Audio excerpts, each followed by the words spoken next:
प्रिय सज्जनों, आप सभी लोग यह बात भली भांति जानते हैं कि परमात्मा ने हम सभी लोगों को इस संसार में एक अवसर प्रदान किया है, एक मौका दिया है और इतने समय में हम सभी लोगों को खुद के विषय में जानने की आवश्यकता है और अपने जीवन को इस तरह से संभालने की आवश्यकता है कि हम अपने कार्य में सफल हो सकें। आप सभी लोग जानते हैं, यह शरीर इंद्रियों से संचालित होती है। इसमें 5 ज्ञान इंद्रियां हैं और 5 कर्म इंद्रियां हैं।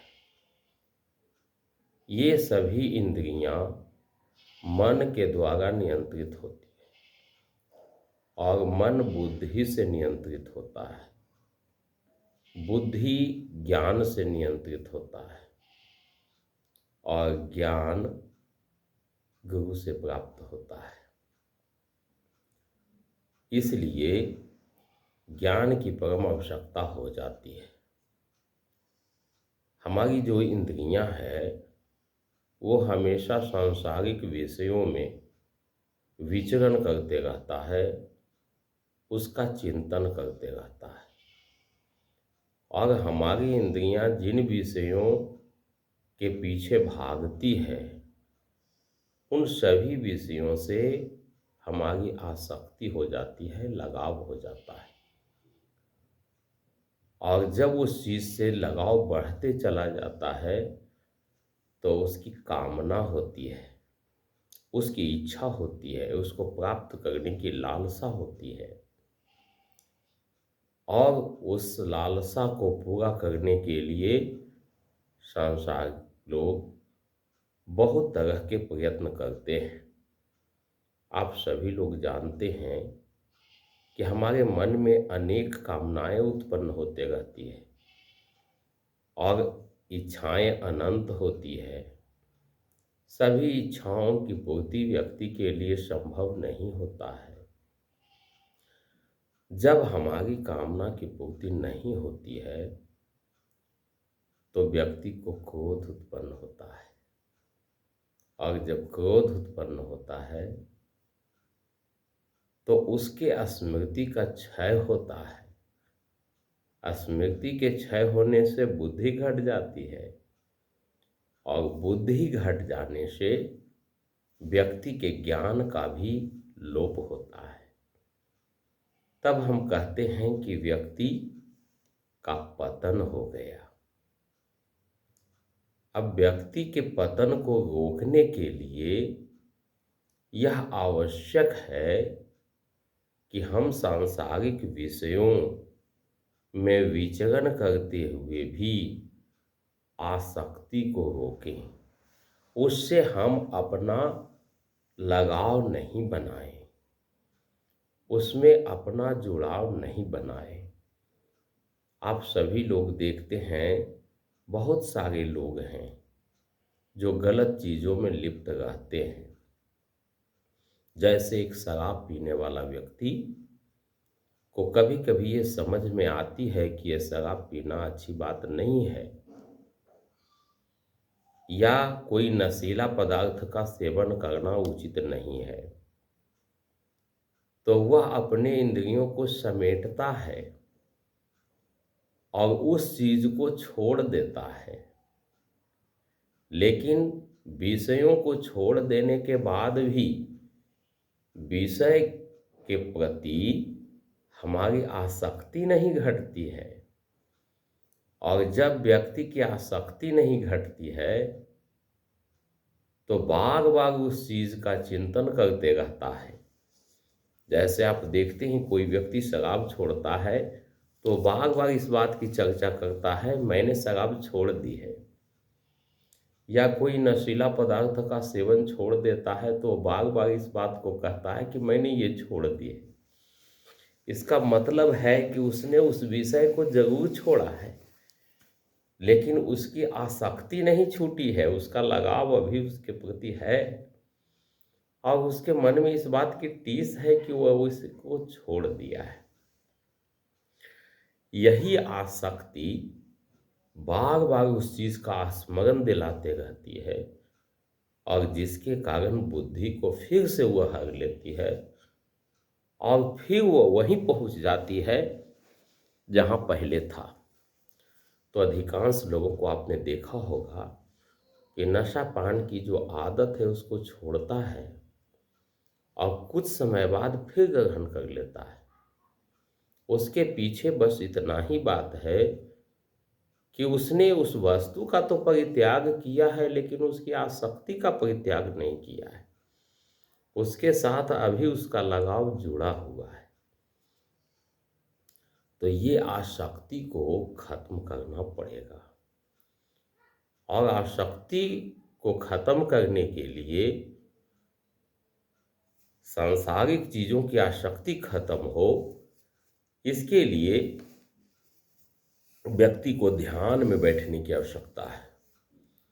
क्योंकि परमात्मा के साक्षात्कार करने से ही सांसारिक विषयों के प्रति आसक्ति का लोप होता है, अन्यथा आसक्ति का लोप नहीं होता है।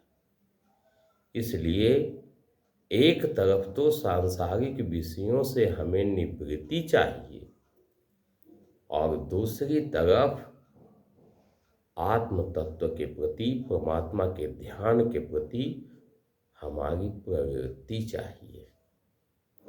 तो निवृत्ति और प्रवृत्ति का जो मार्ग है वह यही है कि हमें संसार के तरफ से अपना ध्यान रोक करके और परमात्मा की ओर हमें अपने ध्यान को जोड़ना है। तो हमारी प्रवृत्ति उधर होनी चाहिए, संसार के प्रति हमारी निवृत्ति होनी चाहिए।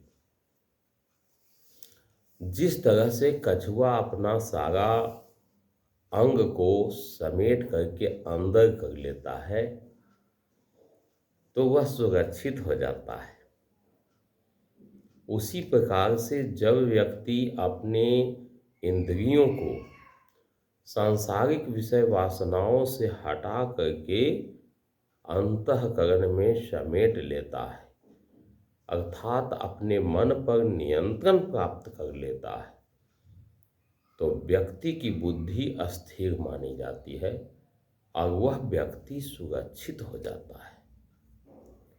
तो इस प्रकार से हमें विषय वासनाओं में विचरण करते हुए भी आसक्ति से स्वयं को हटाना चाहिए, और जब हम आसक्ति से हटेंगे तो हमारी बुद्धि अस्थिर होगी। इसी को हम अस्थित प्रज्ञ कहते हैं। यह व्यक्ति के कल्याण के लिए बहुत आवश्यक है। तो हमें इस मार्ग पर आगे बढ़ने की आवश्यकता है, और जब हमारी बुद्धि अस्थिर हो जाएगी तब हम निश्चयात्मक बुद्धि से सब कुछ करते हुए भी, सांसारिक विषय भोगों को सबको भोगते हुए भी इसमें लिप्त नहीं रहेंगे, और आसक्ति नहीं होने के कारण हम उन सांसारिक परिणामों से स्वतंत्र रहेंगे। और तब क्या होगा कि हम सारे विषय भोगों को में रहते हुए, संसार में रहते हुए भी अलिप्त रहेंगे। जिस तरह से कमल का पुष्प, कमल के पुष्प की पत्तियां जल में रह कर के भी नहीं भींगती है, उसी प्रकार से मनुष्य जिसकी बुद्धि अस्थिर हो गई है, आसक्ति का लोप हो गया है, वही संसार में रहते हुए भी, सारे कार्य करते हुए भी इसमें लिप्त नहीं होता है, और लिप्त नहीं होने के कारण उसको दुख की प्राप्ति नहीं होती है।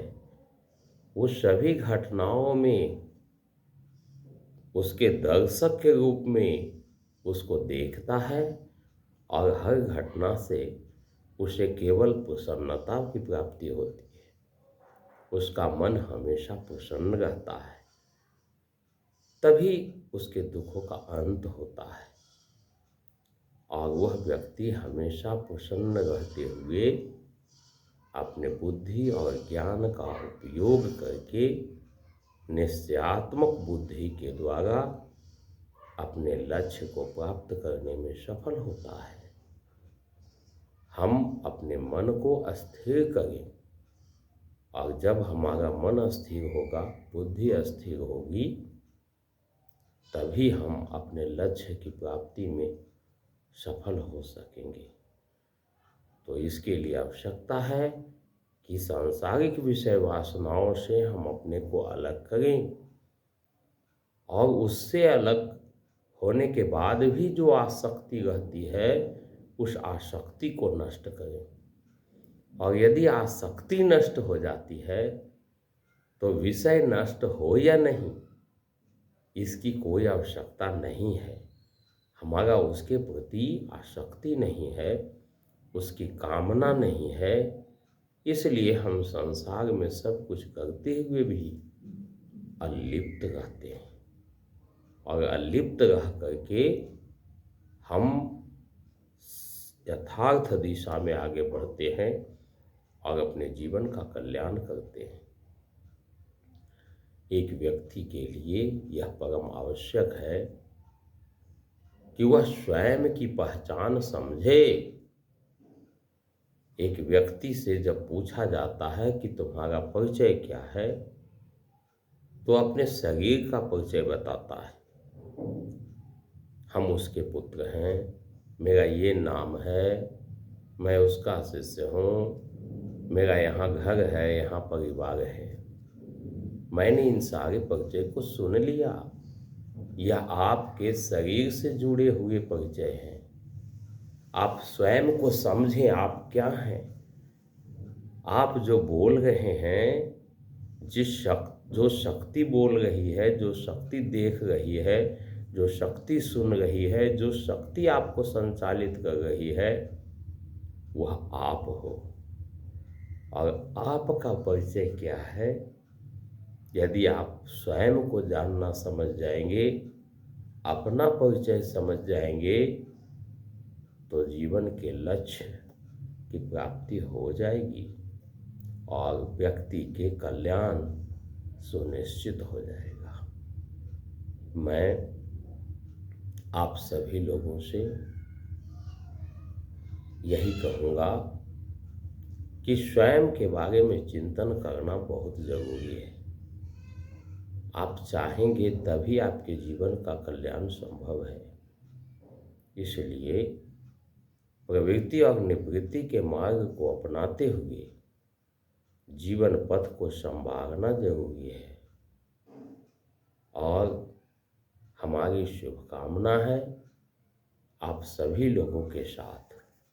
मैं चाहता हूँ आप इसी जन्म में, अपने इस जीवन काल में ही लक्ष्य की प्राप्ति करके जन्म मरण के चक्कर से मुक्त हों। इसके लिए हमारा शुभाशीष है आपके साथ, और हर तरह के सहयोग के लिए मैं आपके साथ तैयार हूँ। धन्यवाद।